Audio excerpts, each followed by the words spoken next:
फक्त पळण्याचा आवाज येत होता. पायाला काटेरी झुळपं घासत होती.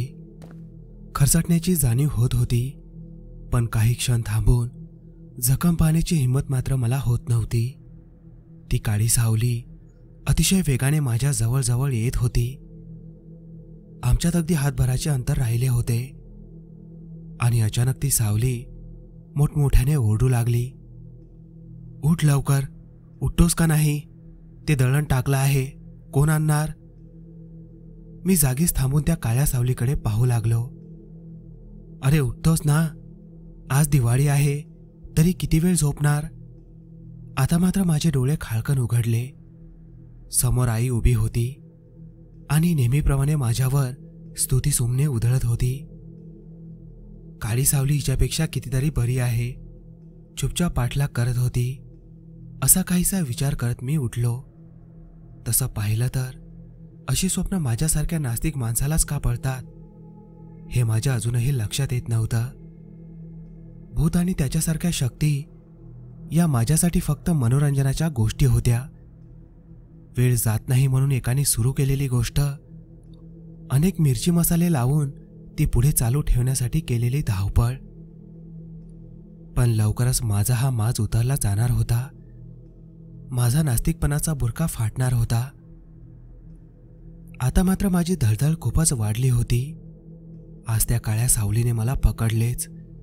मी आडवा पडलो होतो आणि ती माझ्या छातीत तिचं बोट रुतवून बसली होती. कोणत्याही क्षणी ती हाताचे ते बोटं वाढवून माझ्या छातीच्या आरपार घालणार होती. त्या सावलीचा चेहरा मात्र माझ्या नजरेत भरत नव्हता. फक्त त्या सावलीचा गुरगुरण्याचा आवाज माझ्या कानात घुसत होता आणि तोच आवाज जोरजोरात यायला लागला. क्षणाक्षणाला तो आवाज वाढतोय याची जाणीव मला व्हायला लागली. कानात बोट घालायला मी हात वर करताच त्या सावलीने माझा हात करकचून दाबला. मी जोरात किंचाळणार तेवढ्यात मला जाग आली. "अरे उठ!"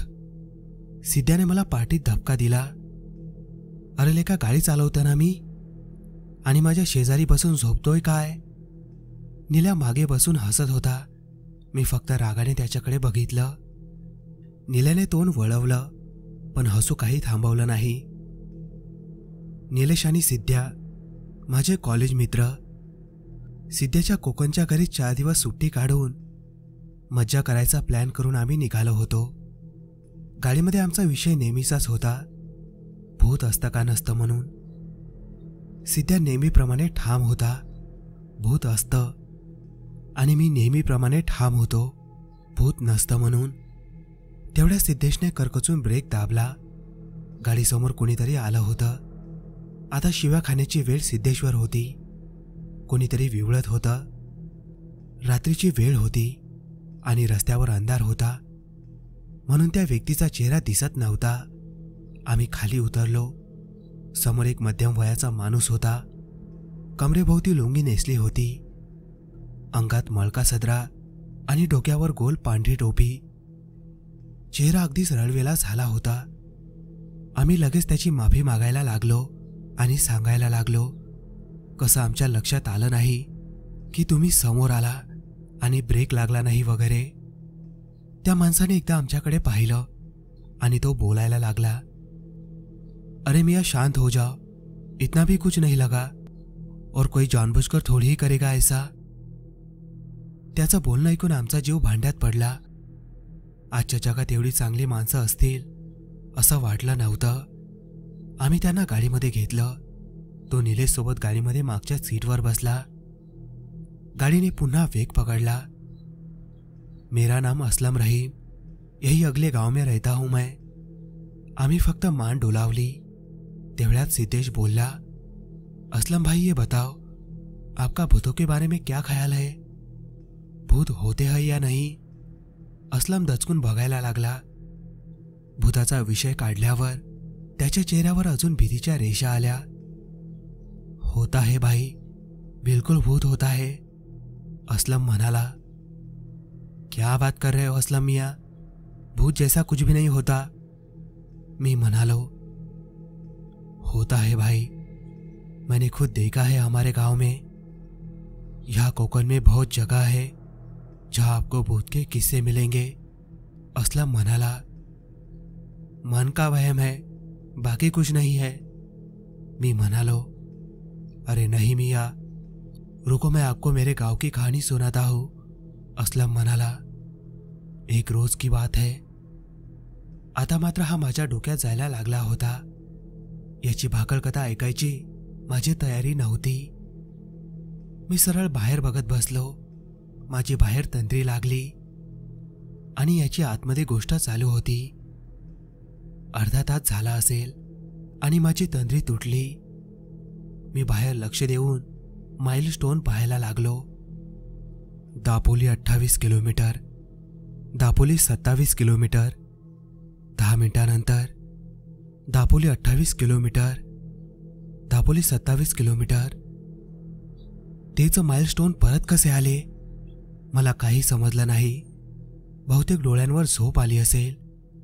मी परत नीट पाहायला लागलो. Dapoli 28 kilometre, Dapoli 27 kilometre. परत तेच माइलस्टोन. आता मात्र हद्द झाली. मी डोळे चोळले आणि डोळे बारीक करून पाहायला लागलो. परत तसंच झालं. मला काही समजतच नव्हतं. माइलस्टोन एवढे चुकीचे कसे असू शकतात. डोकं भनभनायला लागलं. मी सिद्धेशला सांगण्यासाठी त्याच्याकडे वळलो. अरे सिद्ध्या, ते माइलस्टोन. मी वाक्य पूर्ण करू शकलो नाही. सिद्धेशची अवस्था भयानक झाली होती. त्याच्या कपाळावर खूप घाम साठला होता. त्याचे हात थरथरत होते. डोळे रडवेले झाले होते. त्याने मला नजरेने ड्रायव्हिंग मिररकडे पाहायला सांगितलं. मी ड्रायव्हिंग मिररकडे बघितलं आणि मी जागेवरून जवळजवळ उडालो. मिररमध्ये फक्त निलेश दिसत होता. असलमची जागा रिकामी होती. असं वाटत होतं निलेश एकटाच बोलतोय. मागे वळून पाहिलं तर असलम तिथेच होता. परत मिररकडे पाहिलं तर निलेश एकटाच होता. असं कसं शक्य आहे. मला काहीच गंध लागत नव्हता. माझे हात गार पडायला लागले होते. अचानक असलमने माझ्याकडे पाहिलं. त्याला समजलं की आमच्या लक्षात आलं आहे की काहीतरी चुकीचं आहे म्हणून. त्याच्या चेहऱ्यावरच्या भावना अचानक बदलायला लागल्या. त्याचा भोळा भाबडा चेहरा एकदमच रागीट दिसायला लागला. तो काहीतरी असंबंध बळबळ करायला लागला. एकदम तो जोरात ओरडला, रोको रोको गाडी. सिद्धेश एवढा सुन्न झाला होता की त्याच्या कानावर ते शब्द पडून पण त्याला काही समजलं नाही.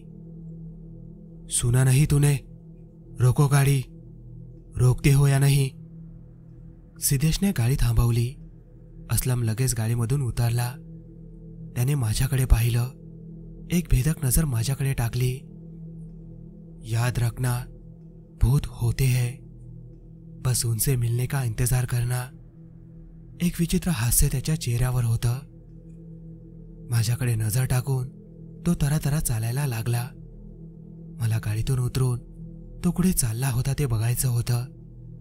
पण सिद्धेशने ती संधी दिलीच नाही. त्याने सुसाट गाडी पळवली. निलेश जोरजोरात हसत होता आणि त्याला सांगून सांगून आम्ही थकलो होतो. काय पण फेकू नका, कोण सापडलं नाही म्हणून मला पकडू नका. मने असलम मिररमध्ये दिसत नव्हता. निलेशला समजावून सांगणं अवघड होतं. त्याने मिररमध्ये ते बघितलं नव्हतं जे आम्ही पाहिलं होतं. आम्ही साधारण रात्री 10 पर्यंत सिद्धेच्या कोकणच्या घरी पोहोचलो. जेवण करून मी गॅलरीमध्ये उभा राहून बाहेर बघत होतो. समुद्र जवळ होता, त्यामुळे लाटांचा आवाज येत होता. माझ्या डोक्यात असलमचा विषय चालू होता आणि अचानक मला समोर एक आकृती दिसली. काळसर अशी आकृती झाडांची फांदी धरून उभी होती. मी डोळे बारीक करून नीट पाहायला लागलो. कोणीतरी बुरखा घालून उभं होतं. असं वाटत होतं ती बुरखामधली व्यक्ती माझ्याकडेच बघत आहे. अचानक ती व्यक्ती हातामधली फांदी जोरजोरात हलवायला लागली. असं वाटत होते तिला कसला तरी राग आला होता. मी निलेश आणि सिद्धेश यांना हाक मारायला लागलो. मागे वळलो आणि त्यांना गॅलरीमध्ये बोलावलं. त्यांना बोट करून ती व्यक्ती दाखवायचा प्रयत्न केला, पण ती व्यक्ती तिथे नव्हती.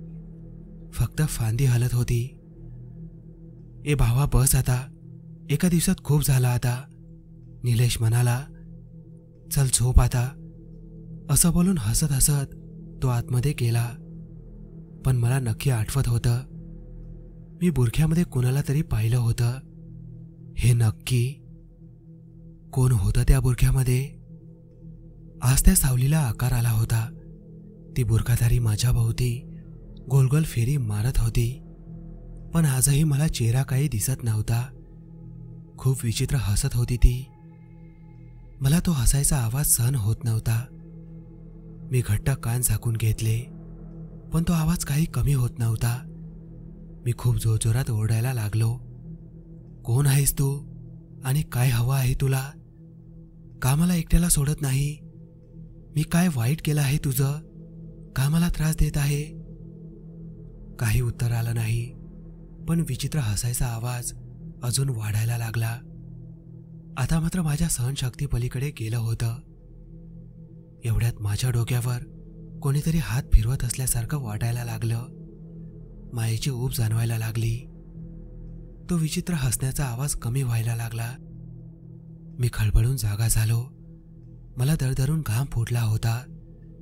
आतापर्यंत खूप वेळा हे स्वप्न पाहिलं होतं, पण एवढी भीती, एवढी धडधड कधीच जाणवली नव्हती. तो मायेचा हात अजूनही माझ्या डोक्यावरून फिरत होता. खूप आधार वाटत होता. मन शांत होत होतं. मी डोळे पूर्ण उघडत वर बघितलं. आजी, ती आजी होती. काय झालं रे लेकरा? एवढा कावरा बावरा का झाला? मी अगदी लहान मुलासारखं आजीला घट्ट मिठी मारली. मायेचा हात तसाच माझ्या डोक्यावरून फिरत होता. ती सिद्धेशची आजी होती. साधारण 60-70 वय असेल, पण अजूनही कणखर, स्वतःची कामे स्वतः करणार, शिस्तप्रिय, पण तेवढीच मायाळू आणि प्रेमळ. तिच्या मिठीमध्ये ते स्वप्न कुठल्या कुठे पळून गेलं. दुपारची जेवण उरकल्यावर आम्ही सगळे बाहेर उन्हात बसलो होतो. आजी तिच्या सुपारीच्या डब्यातून एकेकाला पान तयार करून देत होती.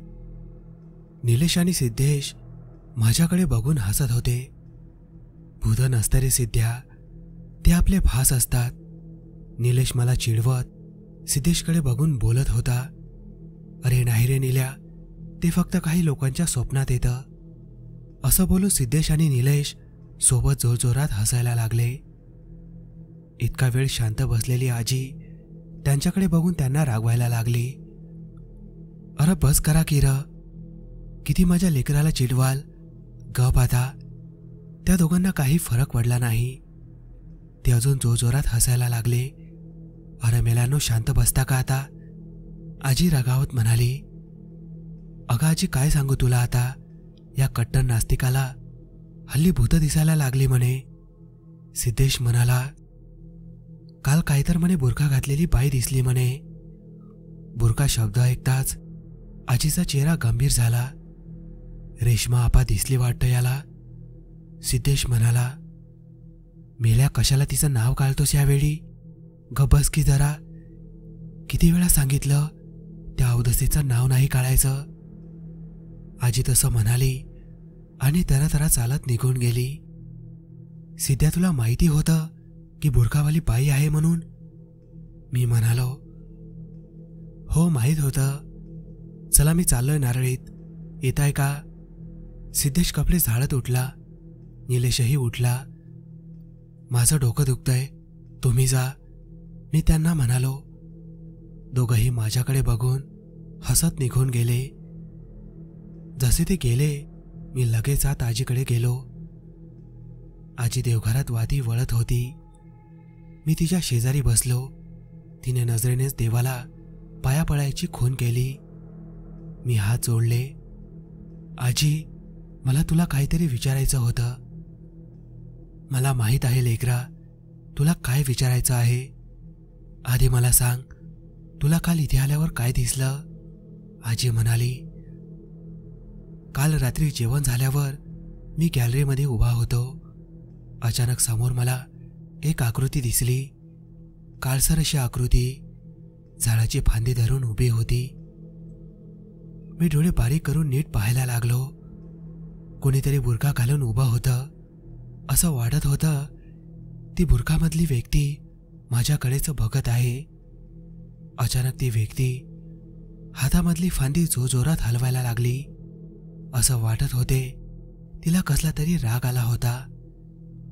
मी निलेश आणि सिद्धेश यांना हाका मारायला मागे वळलो. त्यांना बोट करून ती व्यक्ती दाखवायचा प्रयत्न केला, पण ती व्यक्ती तिथे नव्हती. फक्त फांदी हलत होती. आजीच्या चेहऱ्यावर हलकीशी भीतीची किनार आली. ती थोडी माझ्या पुढे झाली. लेकरा, काल घरी आल्यावर पायावर पाणी घेतलं होतं का रे?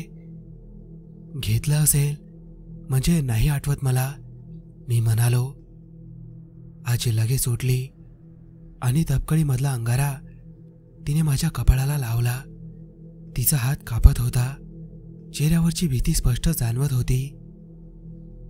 आजी, काय झालंय? काय एवढी घाबरली आहेस? आणि कोण आहे ही रेश्मा आपा? मी म्हणालो. नको रे, नको बाबा, त्या भावनेचं नाव घेऊस. ती काय बया आहे हे फक्त मला माहीत आहे, आजी म्हणाली. आजी, मला ऐकायचं आहे तिच्याबद्दल, मी म्हणालो. आजीने एक उसासा टाकला, माझ्याकडे एक नजर टाकली आणि ती सांगू लागली. काय सांगायचं बाबा तिच्याबद्दल? मला चांगलं आठवतं, नवीन लग्न करून मी या घरी नांदायला आले. सगळ्या थोड्या मोठ्यांच्या पाया पडत होते. अचानक जोरजोरात भांडायचा आवाज यायला लागला. सिद्धेच्या आजोबांनी आमच्या गड्याला काय झालं बघून यायला सांगितलं. काय नाही मालक, तेच नेहमीच रळगाणं. ती रेश्मा आपा केकलायला लागलीये. जरा बयाला बाप्या दिसला की फिरलं डोकं तिचं. पूर्ण चाळीवर रेश्मा आपा रागीट आणि भांडखोर म्हणून माहिती होती. तिला विशेष करून पुरुषांचा राग होता. ये आदमी लोग बड़े हरामी होते हैं. लोमड़ी की चाहत है ये. जहाँ कहा औरत दिखी, चमड़ी दिख गई इनकी नियत हरामी हो जाती है. तिचा पुरुष मंडळीवर एवढा राग का आहे हे कुणालाच कळत नव्हतं. तिच्या अंगावर नेहमीच बुरखा असायचा आणि तोंडावर बुरख्याचा पडदा. खूप कमी लोकांनी तिचा चेहरा पाहिला होता. तिच्या घरी एक मुलगी काम करायची, अफसाना.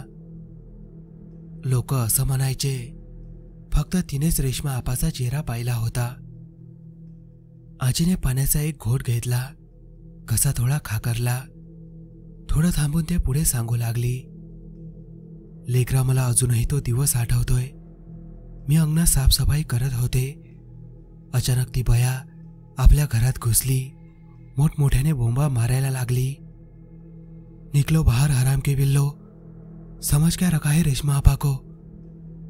माझ्या दादल्यासोबत तिचा जागेवरून वाद झाला होता. त्या बायाचे शब्द म्हणजे गरम शिशेचे चटके होते.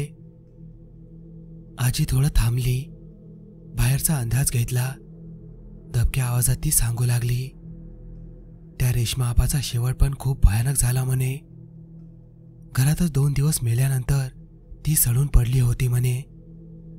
कुत्र्यांनी ओरबाडलं होतं तिला. असं म्हणतात अजूनही ती पुढच्या माळ रानात दिसते. कधी कधी बाप्या माणसाला झपाटते. 10-15 जणांचा जीव घेतलाय रे तिनं. असं बोलून आजी उठली. बोलता बोलता संध्याकाळ झाली होती. आजी देवाजवळ दिवा लावायला लागली. मी उठून बाहेर यायला लागलो. अचानक मला काहीसं आठवलं. मी परत आतमध्ये गेलो. आजी, त्या अफसानाचं काय झालं पुढे? ती पण काय रेश्मा आपा मेल्यानंतर कुठेच दिसली नाही, आजी म्हणाली. मी विचार करत बाहेर पडलो. तेवढ्यात आजीची हाक कानावर आली. लेकरा, अरे गोष्ट समजून विसरून जा. त्या माळ रानाजवळ जाऊ नको. नसते उद्योग करू नको. मी मान डोलावली. माळ रान. आजी कितीही नाही म्हणाली तरी मला तिथे जायचं होतं. काही प्रश्नांची उत्तरं मला कुठं मिळाली होती? काय होतं त्या माळरानात? मला काल रात्री दिसली होती ती रेश्मा आपा होती का? आणि रेश्मा आपा होती तर मलाच का दिसली? अफसानाचा पुढे काय झालं? प्रश्न, फक्त प्रश्न. उत्तर शोधायला तर जावं लागणार होतं. आज मी ठरवलं होतं, काहीही झालं तरी आज मी तो बुरख्याच्या तोंडावरचा चेहरा बाजूला करणारच. माझी भीती पायाखाली चिरडणार होतो. बस झालं. असे किती दिवस मी फक्त भीतीच्या भयंकर छायेखाली राहायचं. पण आज या रानात मी एकटाच कसा? माझा मागोवा घेणारी ती बुरखाधारी सावली आज कुठेच दिसत नव्हती. मी आज एकटाच कसा? मी किती चालत आहे माझं मला समजत नव्हतं. दूर दूर कोणीच दिसत नव्हतं. नेहमी त्या बुरखाधारी सावलीला घाबरत जगणारा मी आज ती बुरखाधारी सावली नसून सुद्धा त्या भयान शांततेला घाबरत होतो. मी भित्र आहे का माझं मन भित्र आहे हे मला काही समजत नव्हतं. अचानक माझ्या खांद्यावर कोणीतरी हात ठेवला. खूप गार स्पर्श होता तो. मी दचकून मागे पाहिलं. बुरखाधारी सावली जिच्या शोधात मी आज एवढा आटापिटा करत होतो, ती बुरखाधारी सावली समोर आल्यावर मात्र मला दरदरून घाम फुटला. पण हे काय? आज ती शांत होती. कोणताच आवाज नाही की कोणतेच हास्य नव्हते. एवढी शांत कशी काय आज हे मला काही समजत नव्हतं. मी हिम्मत करून पुढे झालो. थरथरत्या हातांनी तोंडावरचा पडदा बाजूला केला. मी जे बघत होतो त्यावर माझा विश्वासच बसत नव्हता. तो चेहरा, त्या बुरखाधारी सावलीचा चेहरा, हा माझाच होता. मी मलाच त्या बुरख्यामध्ये दिसत होतो. काळवंडलेला, रक्ताने माखलेला, भीतीने दाटलेला माझा चेहरा. गाडीच्या हॉर्नमुळे आणि निलेशच्या हाकेने मला जाग आली. डोळे उघडून मी घड्याळ पाहिले. सकाळचे 6:30 वाजले होते. निलेश आणि सिद्धेश खाली थांबले होते. डोळ्यासमोरून तो काळवंडलेला, रक्ताने माखलेला, भीतीने दाटलेला माझा चेहरा जात नव्हता. मी उठून खिडकीमधून त्यांना खाली येतोय अशी खूण केली. डोळ्यांवर पाणी मारलं आणि खाली गेलो. नक्की नाही येत का आमच्यासोबत? निलेश म्हणाला. नाही रे, तुम्ही निघा पुढे, मी उद्या येतो, मी म्हणालो. काय काम आहे रे तुझं एवढं महत्वाचं? सिद्धेश म्हणाला. अरे आहे रे जरा महत्वाचं काम. सांगतो पुण्याला परत आलो की, मी म्हणालो. निलेश आणि सिद्धेश निरोप घेऊन पुण्याला निघाले.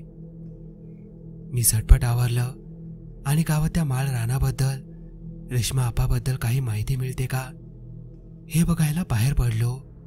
रेश्मा आपाबद्दल काहीच विशेष माहिती मिळाली नाही. पण माळ रानावर एक जुनी खोली होती, रेश्मा आपाची. सध्या त्या खोलीची अवस्था काय आहे कोणालाच माहीत नव्हतं. कोणालाही तिकडे फिरकायची हिम्मत आणि इच्छा अजिबात नव्हती. मी दुपारी घरी जेवायला आलो. आजी अगदी रडवेली झाली होती. लेकरा, अरे काय हट्टाला पेटलाय? काय ठेवलं त्या माळ रानात? मी फक्त तिच्याकडे पाहिलं. अरे कळतंय का काय बोलतोय तर? ऐक रे पोरा माझं. अगं आजी, का काळजी करतेस तू? काही होत नाही मला. हताश होऊन आजी उठली आणि देवघरात गेली. अंगाराची तपकडी माझ्या हातात दिली. लेकरा, हा अंगारा ठेव सोबत. श्री दत्त महाराजांचा अंगारा आहे हा, तुझं रक्षण करेल. मी ती अंगाराची तपकडी खिशात ठेवली आणि बाहेर पडलो. गाडी काढली आणि निघालो माळरानाकडे. खूप मोठं माळरान होतं ते. मी माळरानात चालायला सुरुवात केली. माळरानात खूप वाढलेलं गवत होतं. खूप झाडी झुडपं होती. काही भाग खळकाळ होता. दुपारची वेळ असल्यामुळे फक्कड ऊन होतं. त्या एकाकी माळरानात शांतता असल्यामुळे किर्र असा आवाज स्पष्ट येत होता. सारखं कोणीतरी मागे असल्याचं भास होत होतं. वळून पाहिलं तर कोणीच नव्हतं.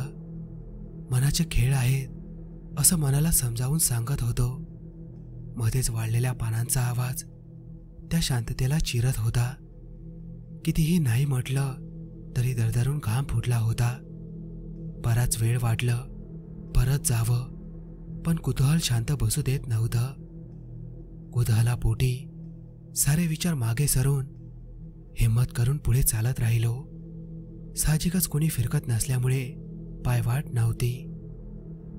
मी झाडी झुळपत उडवत आत चालत होतो.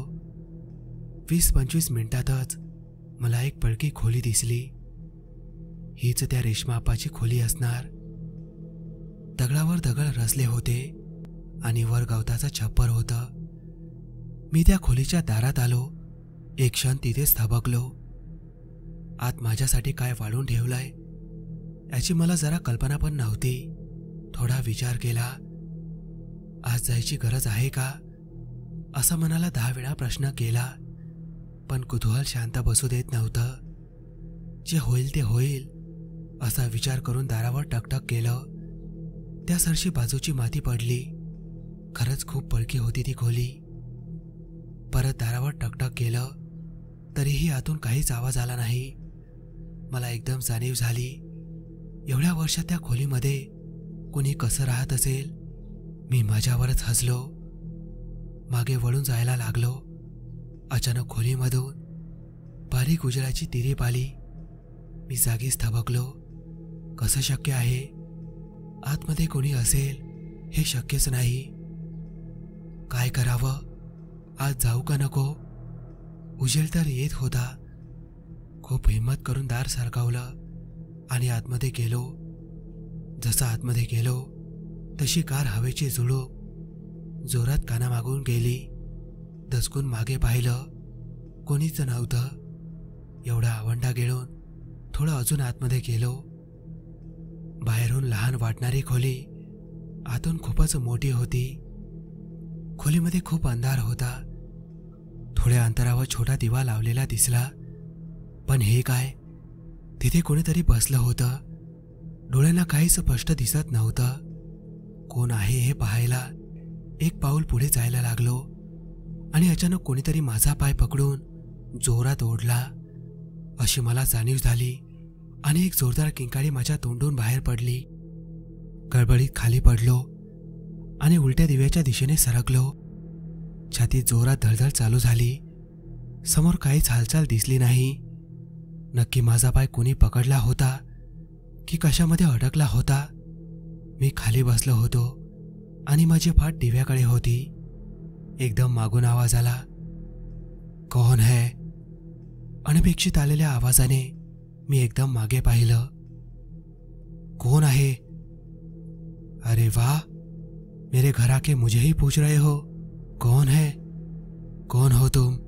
क्यों आए हो यहाँ? हिंदी ऐकून माझ्या मनात पाल चुकचुकली. मनात वाईट शंका आली. आप कौन हो? मी म्हणालो विचित्र हसायचा आवाज करत. त्या व्यक्तीने दिवा स्वतःच्या चेहऱ्याजवळ नेला. सुरकुत्या पडलेला चेहरा त्या उजेडात दिसला. केस विस्कटलेले, दात काळे आणि अर्धे पडलेले. अंगावर काळे कपडे होते का बुरका होता ते समजत नव्हतं. डोळे खोबणीतून बाहेर पडतील की काय असं वाटत होतं. घशावरची कातडी खाली लोंबत होती. ती पाठीमध्ये अर्धी वाकली होती. आवाज कापरा होता. मी परत विचारलं, आप कौन हो? मैं रेशमा आपा. माझी बोबडी वळाली. माझी शंका खरी निघाली होती. मी जवळजवळ 2 फूट मागे सरकलो. मला काहीच सुचत नव्हतं. मी सुन्न होऊन जागीच बसून राहिलो. हातपाय गार पडले होते. ती अजून विचित्र आणि जोरजोरात हसायला लागली. लेकिन आप मर गई थी ना? तो आप भूत. मला पुढचे शब्द बोलता येईना. मला जे वाटत होते ते खरं असेल तर हा माझा शेवटचा क्षण होता. पगला गए हो क्या? मर गई होती तो सामने होती क्या? लेकिन गांव वाले तो कहते हैं आप मर गए हो और आपका भूत यहाँ है. अरे वो गांव वाले क्या मेरे बारे में बोलेंगे? जब उनके साथ में गांव रहती थी तो मेरा जीना मुश्किल किया था, इसलिए यहाँ आ गई रहने। आप कितने सालों से यहाँ हो? पता नहीं, कितने दिन बाहेर भी नाही निघली मैं। आमचं बोलणं चालू असताना मला सारखं जाणवत होतं की कोणीतरी अजून या खोलीमध्ये आहे। कोणीतरी मला निरखून बघत होतं, पण कोणी दिसत नव्हतं। मी तिला विचारलं, अगर आप रेशमा आपा हो तो लाश मेली थी वो किसकी थी? माझ्याकडे पुढे सरकून ती बोलली, अफसाना, अफसाना थी हो। मला माझ्या कानावर विश्वास बसत नव्हता। जिला इतके वर्ष गावामधले लोक मेली मानत होते, ती रेशमी आपा अजून जिवंत होती। आणि अफसाना जी गायब झाली होती असं सगळ्यांना वाटत होतं, ती तर मेली होती। लेकिन कैसे मरी अफसाना? मैंने मार दिया उसको। क्या आपने मारा था? मी जे ऐकत होतो त्यावर माझा विश्वासच बसत नव्हता। क्या करूं फिर? मेरा पैसा लेके भाग रही थी वो, मार डाला उसको मैंने। गांव वालों के डर से यहाँ आके रहने लगी। आमचं बोलणं चालू असताना मला जाणवलं खोलीमध्ये हवा खूप गार झाली होती। बाहेर कडक ऊन पडलं असताना आतमध्ये एवढं थंड का वाटत होते काही समजत नव्हतं। अचानक मला जाणवलं विरुद्ध दिशेने कोणीतरी माझ्या खूप जवळून गेलं। मी दचकून मागे पाहिलं, मागे कोणीच नव्हतं। मला वाटलं हाच काय तो नियतीने दिलेला शेवटचा इशारा होता। आता इथून निघणं हाच शहाणपणा होता। ठीक है, मैं चलता हूँ। चलता हो? ती पुन्हा हसली। क्या वो जाने देगी तुझे? रेशमा आपा बोलली। असं बोलून ती विचित्र हसायला लागली। आता मला मात्र ते वातावरण खूप असह्य वाटायला लागलं। कोणीतरी मला इथेच थांबवायचा प्रयत्न करत आहे असं जाणवायला लागलं। मी खूप प्रयत्न करून जागेवरून उठलो आणि दारातून बाहेर पडलो, पण मी परत त्याच खोलीमध्ये आलो। कसं शक्य आहे? परत त्याच खोलीमध्ये कसं काय आलो? कदाचित ही दुसरी खोली असेल। मला आत येताना समजलं नसेल। मी परत दारातून बाहेर पडलो, परत तीच खोली। मला काहीच समजत नव्हतं मी त्याच खोलीमध्ये कसं काय आलो। मी परत प्रयत्न केला, पण परत तीच खोली, परत तोच दिवा, परत तीच विचित्र हसणारी रेशमा आपा। आता मला जाणीव होत होती की मी खूप भयंकर परिस्थितीमध्ये अडकलो होतो। आता मला माझ्या जीवाची किंमत समजत होती। थंड खोली असून पण मी घामामध्ये पूर्ण ओला झालो होतो। काहीच समजत नव्हतं। अचानक माझा हात खिशाकडे गेला आणि आजीने दिलेला अंगारा हाताला लागला। मी कसलाच विचार न करता अंगारा खोलीमध्ये सगळीकडे फुंकून दिला।